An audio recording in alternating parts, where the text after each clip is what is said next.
नमस्कार, good evening. धरातल classes के ऑनलाइन प्लेटफॉर्म पर आपका हार्दिक स्वागत है। प्रिय विद्यार्थियों, हमने अनुपात व समानुपात की लगातार क्लासें पढ़ते आ रहे हैं और आप लोगों ने जितना प्यार दिया, आशा करता हूँ आगे भी उतना ही देते रहेंगे।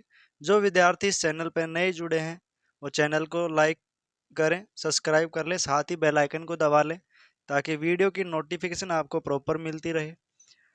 ठीक है, तो अनुपात और समानुपात की आज ये हमारी नेक्स्ट क्लास है और इसमें हम पढ़ेंगे कुछ मिश्रण से संबंधित प्रश्न। हमने मिश्रण से संबंधित प्रश्न पहले भी पढ़ चुके हैं, लेकिन ये थोड़ा सा अलग है। ठीक है भाई, तो लो चलो करते हैं आज का स्टार्ट। देखना भाई, दो प्रकार के चावलों की मात्रा का अनुपात आपको दे रखा है 3:2 है तथा पहले प्रकार के चावलों का मूल्य 40 रुपए है। इन दोनों चावलों को आपस में मिला दिया जाए तो जो मिश्रण की मात्रा वो 36 रुपए केजी हो जाता है। तो दूसरे प्रकार के चावल का मूल्य क्या था? ठीक है, देखना, दो प्रकार के चावल हैं जिनका मात्रा का अनुपात आपको दे रखा है 3:2 है तथा पहले प्रकार के चावलों का मूल्य 40 रुपए केजी पर केजी था और इन दोनों चावलों को मिलाने पर जो मिश्रण का मूल्य हो जाता है वो 36 रुपए पर केजी हो जाता है। तो दूसरे प्रकार के चावल का मूल्य क्या था? ठीक है, तो इस प्रकार के प्रश्न को सोल्व करने के लिए देखना, हमारे पास ये फर्स्ट प्रकार का चावल था, ये सेकंड प्रकार के, इनकी मात्रा का अनुपात दे रखा है भाई। ठीक है, मात्रा का अनुपात है 3:2। ठीक है, और यहां पर हम करेंगे टोटल, यानी कि टोटल आपके पास मात्रा कितनी आएगी? 3 को और 2 को जोड़ेंगे तो टोटल कितना आएगा भाई? 5। यानी कि हम इसको केजी में मानकर चलते हैं कि ये 3 केजी, ये 2 केजी, और अगर दोनों को मिलाएंगे तो टोटल मात्रा कितनी आएगी? 5 केजी आएगी। ठीक है, फिर ये क्या बोल रहा है कि प्रथम प्रकार के, पहले प्रकार के चावल का मूल्य था वो 40 रुपए पर केजी था। ठीक है, अगर मूल्य की बात करें, अगर ये 40 रुपए पर केजी था, 40 रुपए पर केजी था, तो इसका टोटल खर्चा कितना आएगा भाई? 40 रुपए पर केजी का चावल है और 3 किलो चावल का कुल मूल्य कितना आएगा? तो टोटल मूल्य कितना आएगा भाई? 120 रुपए। यानी कि चावल का टोटल मूल्य कितना आएगा? प्रथम प्रकार के चावल का मूल्य कितना आएगा? 120 रुपए। ठीक है, फिर ये क्या बोल रहा है लास्ट में? मिश्रण का मूल्य कितना हो जाता है? 36 रुपए पर केजी।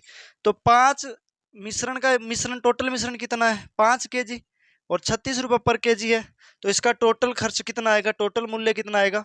इसको गुना करेंगे तो कितना आएगा? 6×5 = 30, 15, 5 × 15 और 3 = 18। यानी कि टोटल आपके पास कितना आ गया? 180 रुपए। ठीक है, फिर ये पूछ रहा है कि दूसरे प्रकार के जो चावल था उसका मूल्य क्या रहेगा? तो देखना, टोटल वैल्यू आपके पास 180 आ गई है, जिसमें से इसका वैल्यू कितना है? प्रथम प्रकार के चावल का मूल्य 120 रुपए कुल मूल्य, और टोटल 5 किलो का कितना है? 180। क्या हम दो का नहीं निकाल पाएंगे? इसको क्या कर दें? x से गुना कर दें तो ये क्या बनेगा? 2x। ठीक है, बराबर कितना आ गया? 180। देखना, 120 + 2x। ठीक है, 120 + 2x बराबर में कितना आ गया? 180। अब ये उधर जाएगा, प्लस का तो माइनस का हो जाएगा, तो आपके पास क्या बचेगा? 2x बराबर में 180 माइनस 120। ठीक है, 2x की वैल्यू आपके पास कितना बच गई? 2x की वैल्यू बच गई 60, और आपको x की वैल्यू निकालनी है तो क्या करेंगे? 60/2 कितना आएगा भाई? 30। यानी कि प्रथम प्रकार का जो मूल्य था, दूसरे प्रकार के चावल का मूल्य कितना आ गया? 30 रुपए पर केजी। 30 रुपए पर केजी। ठीक है, एक बार ध्यान से देखना, हमें चावल की मात्रा का अनुपात दे रखा है 3 और 2। हम इस मात्रा को मान लेते 3 केजी और 2 केजी। टोटल हमारे पास कितना केजी हो गया? 5 केजी। पहले प्रकार के जो चावल थे उसका मूल्य कितना था? 40 रुपए पर केजी। अगर 1 केजी का 40 तो 3 केजी का कितना आ गया? 120। ठीक है, और टोटल मिश्रण का कितना आ रहा है? 36 रुपए पर केजी हो जाता है, तो टोटल खर्चा कितना आएगा? 180। तो सेकंड प्रकार का निकालेंगे तो यहाँ पर आपने इसको x से गुना कर दिया। 120 + 2x बराबर में क्या आ गया? 180। आपको 2x की वैल्यू निकालनी है तो ये 180 उधर जाएगा, माइनस का प्लस का बराबर के उधर में जाएगा तो माइनस का होगा। 180 - 120। ठीक है, फिर कितना बच गया? 2x बराबर 60 बच गया। x की वैल्यू निकालेंगे तो 60/2। तो जो सेकंड प्रकार का आपके पास चावल है उसका मूल्य कितना आ गया? 30 रुपए पर केजी आ गया। ठीक है। नेक्स्ट क्वेश्चन की बात करें तो नेक्स्ट क्वेश्चन देखना, दो प्रकार के चावलों की, देखना यहां पर हम इसको कर देते हैं 4 अनुपात, दो प्रकार के चावलों की मात्रा का अनुपात 4:5 है तथा पहले प्रकार के चावल का मूल्य 40 की जगह 42 कर लो। पहले प्रकार के चावल का मूल्य 42 रुपए है पर केजी है। इन दोनों मिश्रणों को आपस में मिला दिया जाता है जिससे मिश्रण का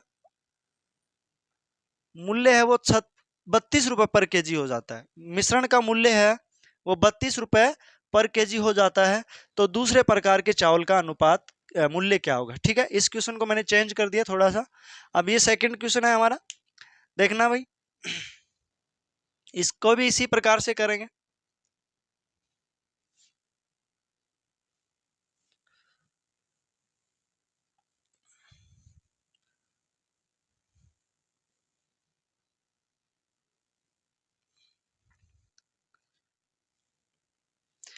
दो प्रकार के चावल हैं हमारे पास की मात्रा का, आपके पास ये फर्स्ट प्रकार का चावल है, ये सेकंड है, इनकी मात्रा का अनुपात है, क्वांटिटी का अनुपात कितना दे रखा है? 4:5 दे रखा है। टोटल क्वांटिटी कितनी आएगी? टोटल मात्रा हमने क्या कर दिया? जोड़ दिया। इनको क्या कर दिया भाई? जोड़ दिया। ठीक है, फिर ये क्या बोल रहा है कि पहले प्रकार का चावल का मूल्य था वो 42 रुपए था। ठीक है, इसको आप 42 से गुना कर देंगे। 1 केजी का मूल्य अगर 42 रुपए है तो 4 केजी का कितना हो जाएगा? तो यहाँ पर गुना करेंगे, 4 दूनी 8 और 4 चौके 16, 168 रुपए। ठीक है भाई, 4 केजी का मूल्य कितना हो जाएगा? 168। 42 रुपए का 1 केजी है तो 4 केजी का कितना हो गया? 168। ठीक है, यहाँ पर प्लस इसका तो मूल्य निकालना, इसको क्या कर दिया? 5x से गुना कर दिया, तो ये आपके कितना बच गया? 5x हो गया। ठीक है भाई, फिर आपको देखना जो मिश्रण का मूल्य है वो 32 रुपए केजी हो जाता है। इन चावलों को मिलाने के बाद जो मिश्रण का मूल्य हो जाता है वो 32 रुपए केजी हो जाता है। ठीक है भाई, तो मिश्रण 9 है टोटल हमारे पास, और 1 केजी अगर 32 केजी हो जाता है तो 9 केजी कितना रहेगा? ठीक है, तो यहाँ पर देखना 32 से गुना करेंगे 9 को तो कितना आएगा? 9 दूनी 18, 1 9 30 27 और 1 28, यानी कि 288 रुपए। ठीक है भाई, अब इसको सोल्व करेंगे। 168 प्लस 5x बराबर क्या आ गया? 268 आ गया। x की 5x की वैल्यू निकालेंगे तो 5x बराबर में ये 168 है, ये प्लस का उधर जाएगा तो माइनस का होगा, 288 माइनस 168। ठीक है भाई, अब आपके पास कितना बचेगा? यहां पर कितना बच गया? 5x बराबर 288 में से 168 जाएगा तो आपके पास बचेगा 120। ठीक है भाई, 120 बचेगा, और x की वैल्यू निकालना है तो आपको क्या करना पड़ेगा? 120 बटा 5, 5 का भाग देंगे, 24 पंजे 120 होता है। 24 पंजे कितना होता है? 120। यानी कि हमारे पास जो सेकंड प्रकार का चावल था उसका मूल्य कितना था? 24 रुपए पर केजी। 24 रुपए पर केजी आ गया। ठीक है भाई, नेक्स्ट देखते हैं भाई, कर लोगे ना इस प्रकार के प्रश्न अब? ठीक है, देखना भाई नेक्स्ट,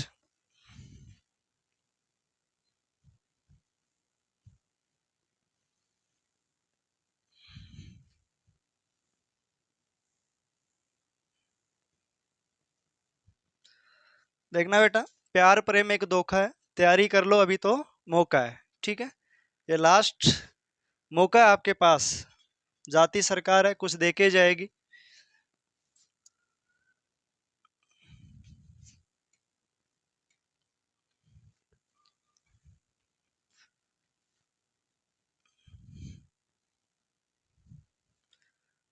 ठीक है, नेक्स्ट देखते हैं भाई, एबीसी का खर्च का अनुपात आपको देगा। देखना भाई, आपको एक चीज समझना पड़ेगा पहले। देखना भाई, यानी कि आपके पास क्या है? एक व्यक्ति है, एक व्यक्ति, ठीक है भाई, एक व्यक्ति है, वो 80 रुपए क्या करता है? खर्च करता है। 80 रुपए खर्च करता है। ठीक है भाई, 80 रुपए क्या करता है? खर्च करता है। ठीक है, और 20% की सेविंग करता है, बचत करता है 20%। प्रतिशत की, ठीक है। 20% की क्या करता है, बचत करता है। तो अगर मैं बोलूं कि एक व्यक्ति का खर्चा 80 रुपए है, खर्च 80 रुपए और बचत करता है वो 20% की, तो उसकी आय याद करो, उसकी आय क्या होगी, उसका इनकम कितना था, ठीक है। तो आप क्या कैसे करेंगे कि सर हम आय को मान लेते हैं 100, ठीक है। 100 में से अगर वो 20% बचा रहा है तो 80% क्या कर रहा है, वो खर्च कर रहा है। हमने उसकी आय माना 100%, 20% बचा रहा है, खर्च कितना कर रहा है, 80%। 80% क्या कर रहा है, खर्च कर रहा है, ठीक है। ये उसकी सेविंग होगी और ये उसका एक्सपेंडिचर होगा, खर्च होगा, ठीक है। लेकिन क्वेश्चन में तो आपको वो रुपए में दे रखा है, ठीक है। 80 रुपए खर्च कर रहा है, तो यानी 80% की वैल्यू कितनी आ गई भाई, 80 रुपए। 1% की वैल्यू निकालेंगे तो कितना आएगा, 80/80। और 100% आपने आय माना है तो 100 ये कटेगा तो उसकी आय कितना आएगी, 100 आएगी, ठीक है। देखना दोबारा, नेक्स्ट की बात करें, एक बार दोबारा देखना। एक व्यक्ति है, उसका खर्च है 220 रुपए, उसका खर्च है 220 रुपए, ठीक है। एक व्यक्ति का खर्च है 220 रुपए, ठीक है, और वह 20% की बचत करता है, सेविंग करता है, ठीक है। तो उसकी आय कैसे निकालेंगे, ठीक है। हम क्या मानते हैं भाई, आय हमारी क्या है, 100% है। 100% में अगर वो 20% सेविंग कर रहा है तो 80% क्या कर रहा है, वो खर्च कर रहा है। अगर 100 में से 20% वो सेविंग कर रहा है, बचत कर रहा है, तो 80% क्या करेगा, खर्च करेगा। इसी 80% की वैल्यू आपको क्वेश्चन में कितनी दे रखी है, 240। यानी कि 80% की वैल्यू कितनी दे रखी है, 80% की वैल्यू क्वेश्चन में दे रखी है 240, क्योंकि खर्च के नीचे खर्च है, ठीक है भाई। तो 80% की वैल्यू 240, 1% की निकालेंगे तो क्या करेंगे, 240/80। और आपने उसको आय याद करने के लिए कहा गया है, आपको उसकी आय याद करने के लिए कहा गया है। तो उसकी आय कितनी होगी भाई, 100% माना आपने, तो गुणा क्या करेंगे, 100। तो यहां से कटेगा 0 से 0, 8 या 24, तो उसकी आय कितनी आ गई, 300 रुपए, ठीक है भाई। उसकी आय कितनी आ गई, 300 रुपए। लेकिन हमें जो पर्सन में देगा वो हमें आय रुपए में ना देकर क्या देगा, रेशियो में देगा, अनुपात में देगा। तो कोई बात नहीं, हम उसी प्रकार से सोल्व करेंगे। अनुपात में देगा तो हम उसको रुपए में मानकर चलेंगे, ठीक है। देखना किस प्रकार से अब नेक्स्ट क्वेश्चन करते हैं भाई, समझ रहे हैं ना ये बात, देखना भाई।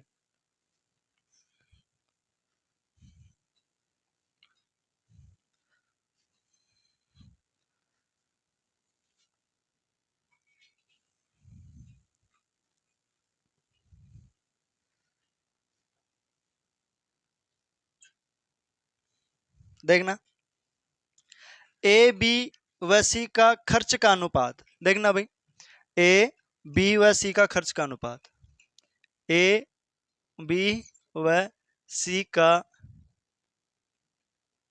खर्च का अनुपात, खर्च का अनुपात दे रखा है आपको 16/12/9, ठीक है। 16 अनुपात 12/9, 16:12/9, ठीक है। यदि यदि उनकी बचत यदि उनकी बचत क्रमशः यदि उनकी बचत क्रमशः है 20, 25 व 40%, 20, 25 व 40%, 20%, 25% और 40% है, ठीक है। 20% व 25% व 40% की क्या करते हैं भाई, बचत करते हैं। तो उनके तो उनकी आय का अनुपात, तो उनकी आय का अनुपात, आय का अनुपात क्या होगा, ठीक है। तो उनके आय का अनुपात क्या होगा, ये हमारे पास एक छोटा सा प्रश्न है। ए बी व सी की खर्च का अनुपात आपको दे रखा है, ए बी व सी की खर्च का अनुपात आपको दे रखा है 16:12:9। यदि उनकी बचत क्रमशः 12, 25, 40 है, सॉरी 20, 25, 40 है, तो उनके आय का अनुपात याद करो। ठीक है भाई, देखना आपको खर्च दे रखा है, अगर वो बचत कर रहा है कितने की, 20 की, तो खर्च कितना किया, 80%। ठीक है भाई, अगर वो सेविंग कर रहा है 20 की, तो खर्च कितना करेगा, 80%। आप आय क्या मानेंगे, 100% मानेंगे। अगर बी है, वो अगर 25% सेविंग कर रहा है, तो खर्च कितना करेगा, 75% खर्च करेगा। सी है, वो 40% की अगर बचत कर रहा है, तो खर्च कितना प्रतिशत करेगा, 40% करेगा। आय निकल जाएगी। आपको खर्च का रेशियो दे रखा है A/B/C। खर्च कितना है भाई, 16 है, 12 है, 9। 16, 12, 9। ठीक है, अब खर्च के नीचे आप क्या करो, खर्च का प्रतिशत रख दो। खर्च के नीचे क्या कर दो, खर्च का प्रतिशत रख देंगे भाई। तो 16 के नीचे कितना आएगा, 80। 75 के नीचे कितना आएगा, सॉरी 12 के नीचे 75 और 9 के नीचे 60। खर्च के अनुपात के नीचे हमने खर्च का प्रतिशत रख दिया, और आय आपने क्या माना है, 100% माना है। तो जो 100% मान रहे हो उससे आप क्या कर दो, गुणा कर दो। 100 से आप क्या कर दो भाई, गुणा कर दो सभी को। ठीक है, क्योंकि सभी की आय आपने क्या माना है, 100% माना है। तो यहां से देखो काटेंगे, 0 से 0 कट जाएगा, 16 कटेगा 8 से 2 बार। ठीक है, यहां से काटेंगे 25 × 75 और 25 चौके 100, और ये 3 से कटेगा 4 बार। ठीक है, यहां से देखना कटेगा 0 से 0, 3 से काटेंगे 3 × 3 = 9, 3 दूनी 6, 2 कटेगा 5 बार। ठीक है, तो यहां पर कितना आ गया, 10 बच गया और 2 बच गया, 2 × 10। यहाँ पर आपके पास कितना बच गया, 4 × 4, और यहाँ पर आपके पास कितना बन गया, 3 × 5। ठीक है, इनको आप मल्टीप्लाई करेंगे तो ये आ गया 20, ये 16 और ये 15। तो उसका जो आय का अनुपात था, ठीक है, उनकी आय का अनुपात कितना आ गया, 20, 16, 15। ठीक है, 20, 16, 15। देखना भाई, नेक्स्ट, ए व बी सी की आय का अनुपात। ए व बी, सॉरी एक बार देखना भाई, क्वेश्चन थोड़ा चेंज करते हैं।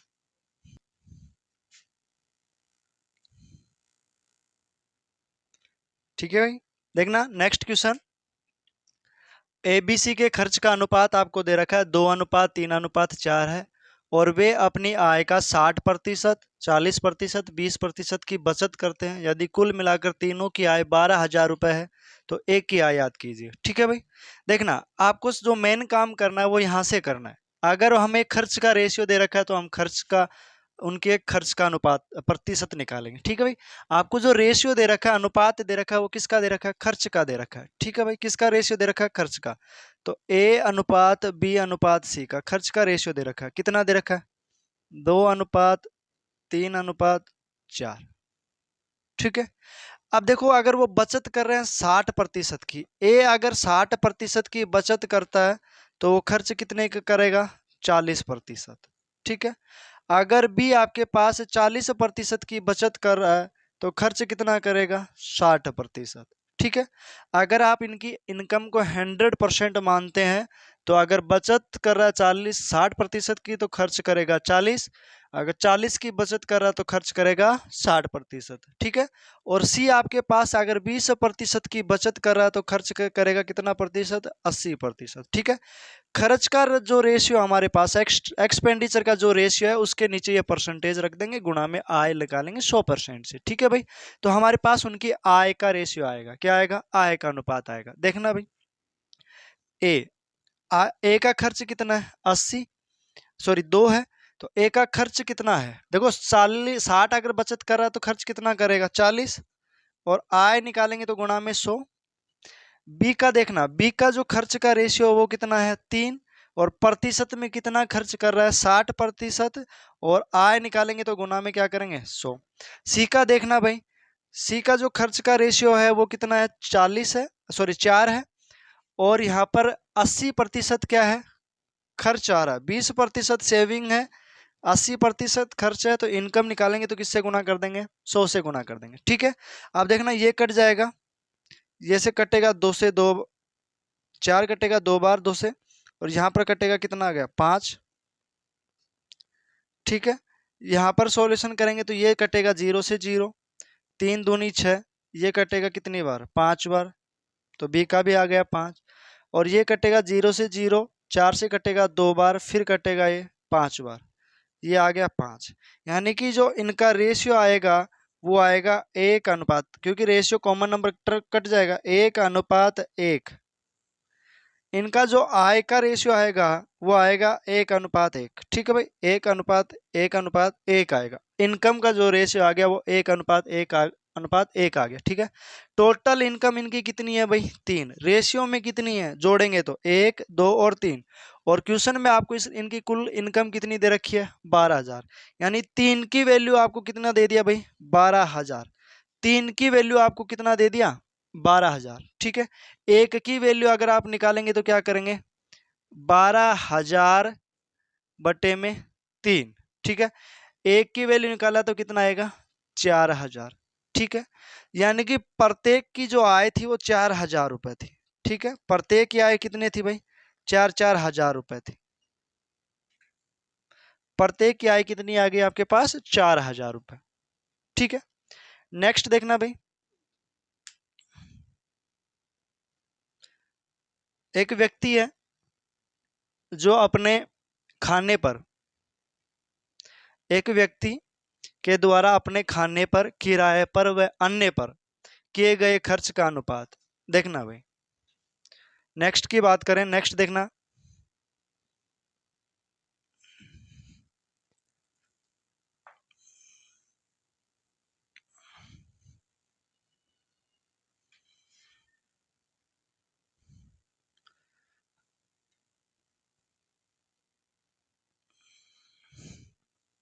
देखना भाई, एक व्यक्ति के, एक व्यक्ति के द्वारा या एक व्यक्ति के, एक व्यक्ति के खाने, किराया एवं अन्य पर किए गए खर्च का अनुपात, अन्य पर किए गए खर्च का अनुपात क्रमशः, अनुपात क्रमशः 3 अनुपात 4 अनुपात 5 है, 3 अनुपात 4 अनुपात 5 है। ठीक है, इनके खर्च में क्रमशः, इनके खर्च में क्रमशः, इनके खर्च में क्रमशः, ठीक है भाई, 60%, 50% व 20%, 60%, 50% व 20% की वृद्धि हो जाती है। इनके खर्च में क्रमशः 60%, 50% और 20% की वृद्धि हो जाती है, वृद्धि हो जाती है, वृद्धि हो जाती है। तो इनका नए खर्च का अनुपात, तो इनके नए खर्च का अनुपात, नए खर्च का अनुपात, अनुपात क्या होगा। ठीक है, देखना भाई, इस पर्सन को किस प्रकार से सोल्व करेंगे यहां पर देखना एक बार। ठीक है, इधर देखना, आप देखो इनका जो खर्च का रेशियो दे रखा है वो कितना दे रखा है 3 अनुपात 4 अनुपात 5 है। ठीक है, आप इसको 300 मान सकते हैं, इसको कितना मान सकते हैं 400 मानेंगे, और इसको कितना मानेंगे 500। देखना, कॉमन जब हम अनुपात निकालते हैं तो किसी कॉमन नंबर कटता है। ठीक है, मैंने जब वीडियो अनुपात चैप्टर पढ़ाना स्टार्ट किया था उस टाइम पे बताया था कि आप अनुपात होते हैं तो एक्स क्यों मान लेते हैं। जब हम अनुपात निकालते हैं तो कोई ना कोई कॉमन नंबर टर्म कटती है। अगर आप किसी कॉमन नंबर से मल्टीप्लाई करते हो तो उसके अनुपात पर कोई प्रभाव नहीं पड़ेगा। ठीक है, मैंने इसको भी 100 से गुना कर दिया, इसको भी 100 से गुना कर दिया और इसको भी किससे गुना कर दिया, 100 से गुना कर दिया। ठीक है, अगर मैं रेशियो निकालूंगा तो 2 जीरो इसकी निकल जाएंगी, 2 इसकी, 2 इसकी, क्योंकि अनुपात में कॉमन नंबर कटता है। अगर आप किसी कॉमन नंबर को गुना करते हैं, रेशियो को किसी कॉमन नंबर से गुना करते हैं, तो उस पर कोई प्रभाव नहीं पड़ेगा। ठीक है, यानी पहले जो आपका ए का खर्च था वो 300 था, अब बी का खर्च कितना है, 400, सी का कितना है, 500। ये क्या बोल रहा है कि खर्च में वृद्धि हो जाती है 60% की। ठीक है, अगर आप किसी खर्च को 100% मानते हैं और 60% की वृद्धि हो जाती है तो अब उसका खर्च कितना हो गया भाई, 160%। यानी कि पहले 100% हो रहा था, अब 60% की वृद्धि हो गई, तो अब खर्चा कितना हो गया, 160%। ठीक है भाई, और इस 100% की वैल्यू आपको कितनी दे रखी है, 300। तो आप 1% की वैल्यू निकालेंगे तो क्या करेंगे, 300 बटे में 100, और कितने प्रतिशत की वृद्धि हुई है, 60 की, तो क्या लिखेंगे, 160। ठीक है, देखना भाई, अगर आपको यहां पर समझ में नहीं आया तो देखना, एक नंबर है, ठीक है, जैसे हमारे पास कोई 30 है, 30 कोई संख्या है, ठीक है, और हमको इसको 20% बढ़ाना है। कितना प्रतिशत बढ़ाना है, 20% बढ़ाना है। या तो आप डायरेक्ट क्या कर लेंगे, या तो आप क्या करेंगे, पहले इस 30 का 20% निकालेंगे तो कितना आएगा, 6, यानी कि 6 बढ़ाएंगे। पहले कोई नंबर था 30, अब उसमें 6 की वृद्धि करेंगे तो कितना आएगा, 36 आएगा। ठीक है, या आप क्या कर सकते हैं कि अगर आप 20% बढ़ा रहे हैं तो देखो, 30 100% मानते हैं भाई, ये संख्या हमारे पास 100% थी, अगर आप 20% बढ़ाएंगे तो कितना बनेगा, 120%। लेकिन हमें 100% की वैल्यू, नंबर कितना दे रखा है, 30, यानी 30/100। 100% की वैल्यू अगर 30 है तो 1% की निकालेंगे तो 30/100, और गुणा, अगर आपको नया नंबर निकालना है, 20% की वृद्धि करेंगे तो नया नंबर कितना आएगा, 120 आएगा। तो 0 से 0 कट गया, 0 से 0 12 दिया, कितना आएगा, 36। तो मैंने डायरेक्ट क्या कर दिया, इधर देखना भाई, 300 100% की वैल्यू थी, हमने 160% की वैल्यू निकाली, क्योंकि खर्चा कितना बढ़ रहा है, 60% बढ़ रहा है। ठीक है, उसी प्रकार ये 20% की, सॉरी 50% की वृद्धि हो रही है, ये 50% की वृद्धि हो रही है, तो 400 तक तो 100% की वैल्यू है, और 50% की वैल्यू बढ़ेगी तो कितना बनेगा, एक 150 बन जाएगा। उसी प्रकार ये 500 है, ठीक है, 500 100% की वैल्यू है, और आपको कितना चाहिए, 20% की वृद्धि हो रही है तो 120% की वैल्यू चाहिए, तो गुना क्या कर देंगे, 120 से। जो रेशियो आएगा वो नया खर्च का अनुपात आएगा, काटेंगे 0 से 0, ये कट गया। ठीक है, तो यहां पर कितना बच गया, 6 16 48 होता है, 480। फिर ये 0 से 0 गया, 15 चौक कितना होता है, 60 होता है, 600 आएगा। ठीक है, ये 2 0 से 2 0 गया, 12 पंजू कितना होता है, 60, 600 आएगा। आप देखना, 2 जीरो से, सॉरी एक ही जीरो है ना इसमें, एक जीरो से एक जीरो काट दो, तो ये तो अभी 60 बच रहा है, ये भी 60 बच रहा है। ठीक है, अब 6 का भाग देंगे तो ये कितना आएगा भाई, 6 का भाग देंगे,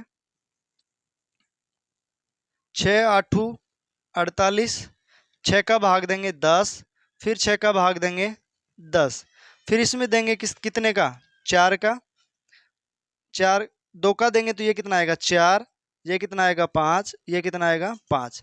इनको आप सभी को 2 2 से डिवाइड कर दिया तो 2 का भाग 8 में 4 बार जाएगा, 10 में 5 बार जाएगा, 10 में 5 बार जाएगा। तो जो इनकी आय का अनुपात है, नया आय का अनुपात, वो कितना है, 4:5:5 है। ठीक है भाई, नेक्स्ट लास्ट क्वेश्चन रहेगा आज की क्लास का। अगर आपको वीडियो अच्छी लग रही हो तो लाइक शेयर कमेंट जरूर करें, ताकि हमें भी मोटिवेशन मिलता रहे और मैं आपके लिए बेहतरीन वीडियो कंटेंट के साथ वीडियो बनाऊं। ठीक है, देखना भाई,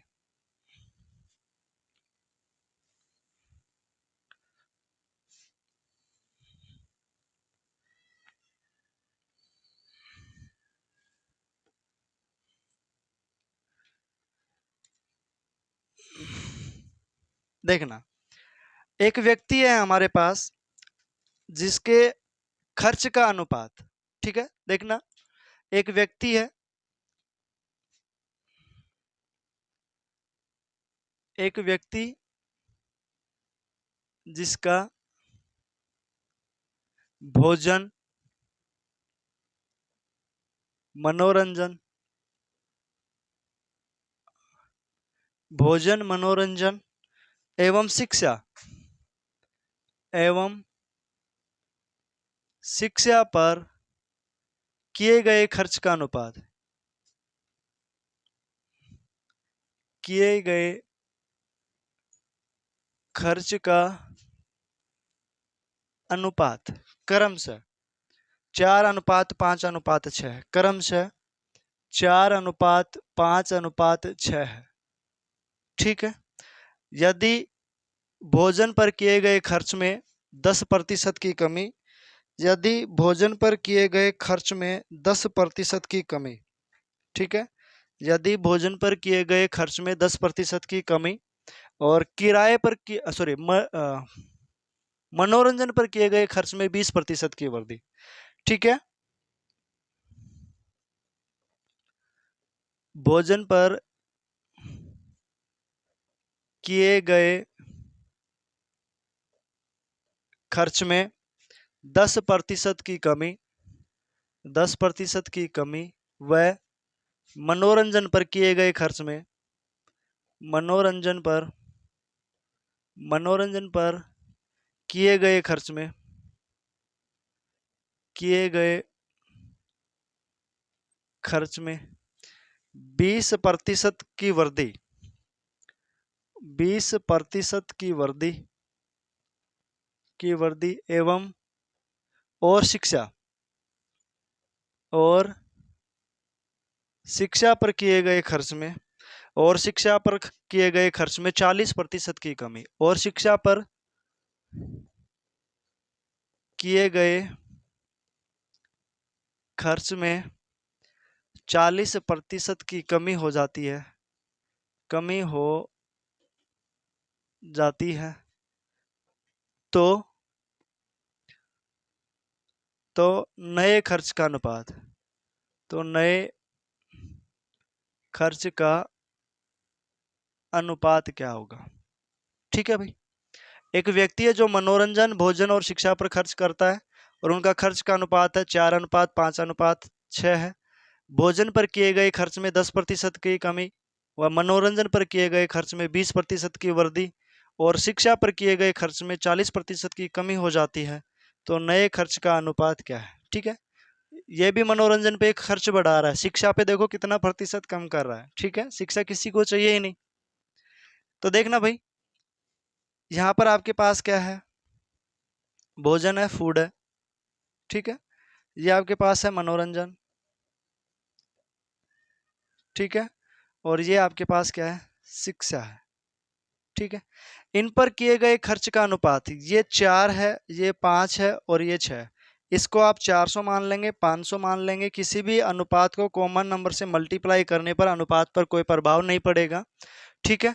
अब शिक्षा पर किए गए खर्च में 10% की कमी है। पहले 100% आपको कमी, 100% की वैल्यू कितनी थी भाई, 400, और अब 10% की कमी कर रहा है तो अब नया खर्च कितना प्रतिशत रहेगा, 90% रहेगा भाई। कमी कर रहा है ना 10% की, तो अब 90% खर्च बचेगा। फिर यहाँ पर देखना, ये आपके पास कितना है, 500 है मनोरंजन पर, और मनोरंजन 500 तो 100% की वैल्यू है, और मनोरंजन पर खर्च कर रहा है कितना, 20% की वृद्धि कर रहा है। तो अब जो मनोरंजन पे खर्च होगा वो कितना होगा, 120% होगा। ठीक है भाई। 100 में से बढ़ा के लिखेंगे, 100 में से घटा के लिखेंगे। उसके बाद देखना, शिक्षा पर किए गए खर्च में 40% की कमी कर दी जाती है, यानी कि 600 पहले 100% की वैल्यू थी, अब शिक्षा पर 40% की कमी कर दी जाती है तो बचेगा कितना, शिक्षा 60%। ठीक है। तो देखना भाई, यहां से काटेंगे, 2 जीरो से 2 जीरो कट गया, 9 चौके 36 होता है 360, यहाँ से 2 कट गया, 12 पंजू 60 होता है 600, और यहाँ से 2 जीरो से कट गया, 6 छंगा 36, 360। फिर यहाँ से 0 से 0 काट लेंगे, कोई दिक्कत। 6 से काटेंगे, 6 छंगा 36, 60 में 6 का भाग देंगे, 10 बार जाएगा, और ये कटेगा 6 बार। फिर काटेंगे 3 से, 2 से काटेंगे तो ये 3 बार, ये 5 बार, और ये 3 बार। ठीक है। तो जो आपके पास नया खर्च का अनुपात आएगा वो आएगा 3:5:3। ठीक है, ये 3 है। 3:5:3 आएगा। ठीक है। अगर आपको वीडियो अच्छी लगी हो तो लाइक शेयर कमेंट जरूर करें। धन्यवाद।